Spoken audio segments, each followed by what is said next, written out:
Okay, we are live, I believe. Yes, we are. And hold on one second. Sorry, honey. I'm live. Sorry. Uh, yes. What makes a popular Doctor Who? In asking this question, you have to go back and think who are the popular doctors. You go to any sort of Facebook chat room or group, ask the question, who's the most popular doctor? You're either going to get Tom Baker, David Tennant, or Matt Smith. So, although the doctors aren't as popular, they're still good. Uh, but I thought let's just take a look at what makes these three popular. Tom Baker, I've got my notes here. Sorry. Tom Baker, he had the grinning madness. That's one of the first things you notice about Tom Baker is his teeth and curls, and his outfit as well. That scarf is just unmistakable.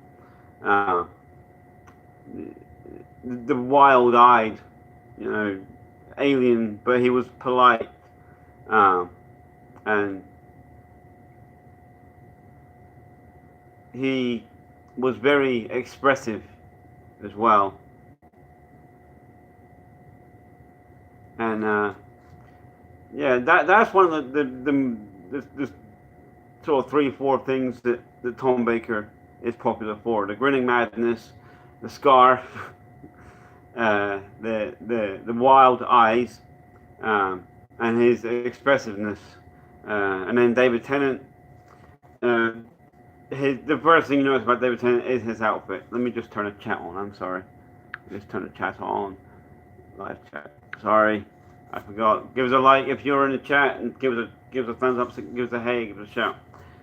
David Tennant. The first thing you notice about David Tennant is his outfit. That long coat and the hair, the really great hair. Sorry, but he is. He had a boyish charm as well, I think, about him. And he was also very expressive. He had a lot of facial expressions that kind of told the story of what's going on. And of course, his sand shoes are popular. His sand shoes, yes. But out of all the doctors that's played the Doctor, he was the most human, I think, and that also makes you popular amongst the fans. And then Matt Smith. The first thing you notice about Matt Smith is, of course, his outfit. Yes, that's the first thing you notice. But he also, what made him popular, I think, was his childlike personality, his ability to be childish, just came as nothing to him.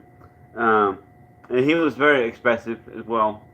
I think Matt Smith was very expressive, but the chinny chin, Matt Smith's chin, yes, he was famous for that too. He was popular for the chin, and yeah, they all sort of. Hold on one second. Oh, yeah. So that's what sort of made the three most popular doctors, I think, popular. Just a few things anyway. They're, the way they smile, the way they act, the expressiveness on their faces, and of course their outfits. But yeah, no, it's not just me talking. I asked a few people what they thought made a popular doctor. Mother Ood, who I may be watching, may not be watching. She's not feeling too well, guys, so please, positive vibes towards Mother Ood. She says that the actor who is playing the Doctor has to be a legitimate actor of the stage and film, and that is true. I believe that too. I think it's the lead role has to be a strong character actor. Um, she also says that the Doctor has to be believable. Uh, I'd agree with that as well. Believable is good. It's what makes the show basically. And she also said that the Doctor has to have a sense of wonder uh, about her character. I agree with that as well. I do think that there should be a sense of wonder there. Uh, and also, DoctorBlue, a YouTuber, uh, if this is going to be uploaded anyway after live stream. His channel is going to be linked after the uploaded live stream. I asked him this question, and he says that the Doctor has to be sort of a very human sort of character, but very alien as well. So yeah, I'd agree with that. The Doctor has to be alien, obviously, but it has to be human as well to sort of link with the audience. And he also, DoctorBlue also says that the outfit should be easy and inexpensive to replicate. I do agree with that. I mean, you look at the most inexpensive ones, Christopher Eccleston. His outfit was very, very simple, very easy, very cheap to replicate. All leather jacket, jeans, boots. But yeah, and going on to the last sort of comments that I have here. She may or may not like me calling her this. Elise comes on the channel sometimes. She told me that she wants to be called Wolfie, so yes. She says that the Doctor has to be kind to everyone around, especially the companions. I agree with that as well. It's not a bad point. It's a very good point. She also says that the Doctor has to be a parent-like figure. I would agree with that as well. Parent-like figure. The Doctor has to be a parent-like figure. The oldest person, to tell the story, what's going on. She also says the Doctor has to have a unique TARDIS.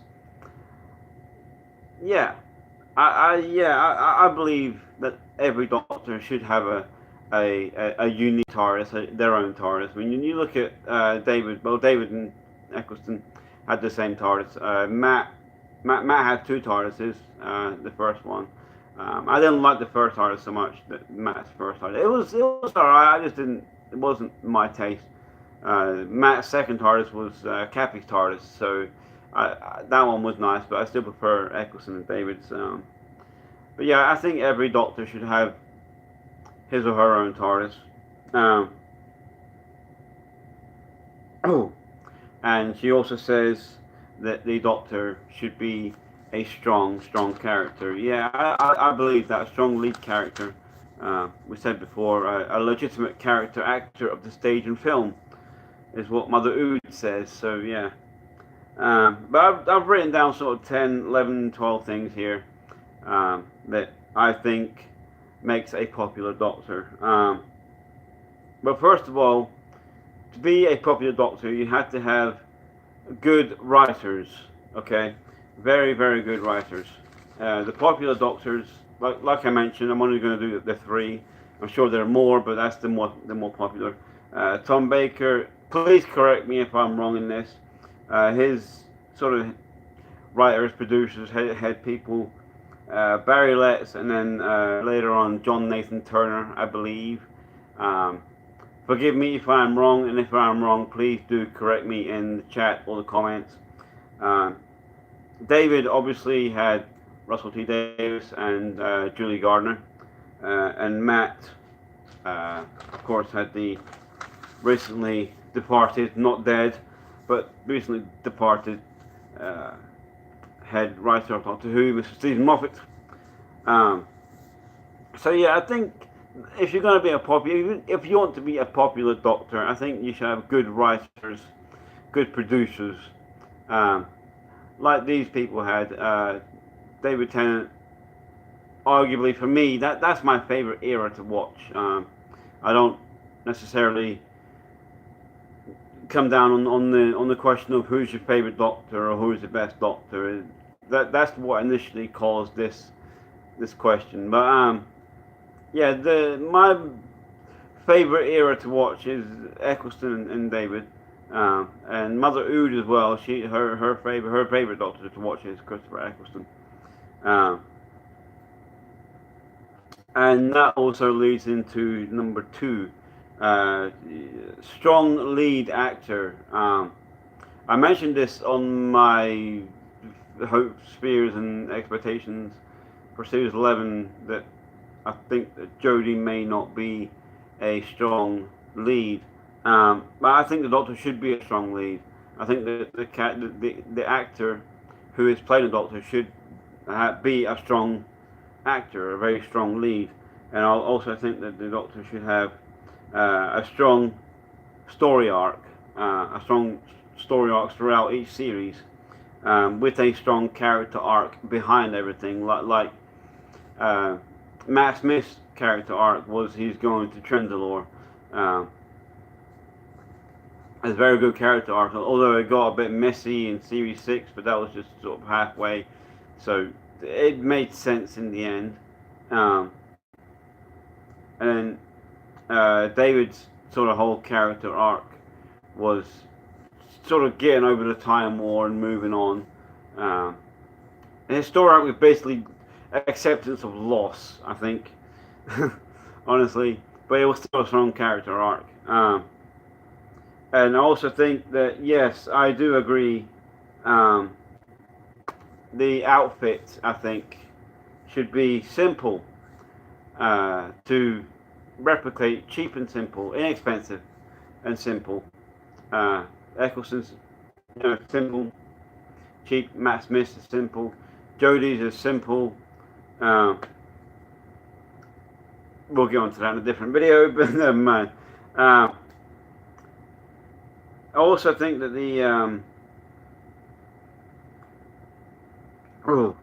the Doctor does have to be kind to everyone in the show, and especially the companions. And I think to have a popular Doctor, I think you need also strong characters around you as well. Very well written characters. Again, with Tom Baker, Sarah Jane Smith. Obviously, she was there with John Pertwee, but she was a very strong character, and she helped the Fourth Doctor a lot, I think. And David Tennant had Catherine Tate, very, very strong actor, very strong character. That Donna Noble, a very strong character, and of course Freema Agyeman, strong character as Martha in the end. And of course Billie Piper is Rose. She's again another strong character, very strong character. But every single character within the show, I think, has to have a strong character arc and background, I believe, for the show to work, and then also for the lead actor to come out with the acting as a front runner. Very, very strong lead actor, I think they need. And I also think it should be, the Doctor shouldn't be not too human but not too alien. Like Matt Smith was the most alien-like, I think. Certainly in the modern Doctor Who. And David Tennant was the more human, but not too human. You want a kind of a balance of both, but not a mixture of both. I'm sorry, Jodie, but yeah, a mixture. I'm really trying. I'm not going to mention Jodie. Sorry. But I also think you need solid stories as well, to go with solid characters, solid background, solid story arcs, solid stories, solid character arcs for everybody. And I also think that the Doctor should have a sense of wonder about them as well. So yeah, that's sort of 10 things. I also think the Doctor should be able to tell the story of what's happening very quickly, like Christopher Eccleston does. Especially in Aliens in London and World War III, he sort of tells what's going on. He's in a rush to sort of find out who these aliens are and what can be done to stop them. But he also had the sense of wonder as well, of not just initially walking into a room and killing an alien with, a blue alien with 3 heads and 17 eyes. Just having a sense of wonder about, what is this place we're going? And yeah. And I also think the monsters as well, the Doctor Who villains and monsters should be well written, especially the Daleks and the Cybermen and the Master. I think that although Matt didn't have a Master, he had the Cybermen and the Daleks, and they were well written, especially. It's an underrated story because of the bad child acting, but Nightmare in Silver is pretty much a very good Cyberman story. So is Cyber Woman, but that's a Torchwood episode.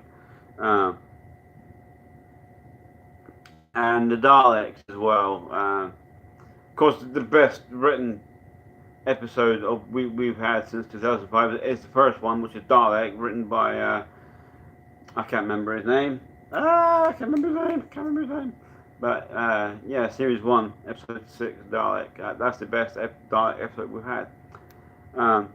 So all these sort of things add up to what can make your Doctor popular.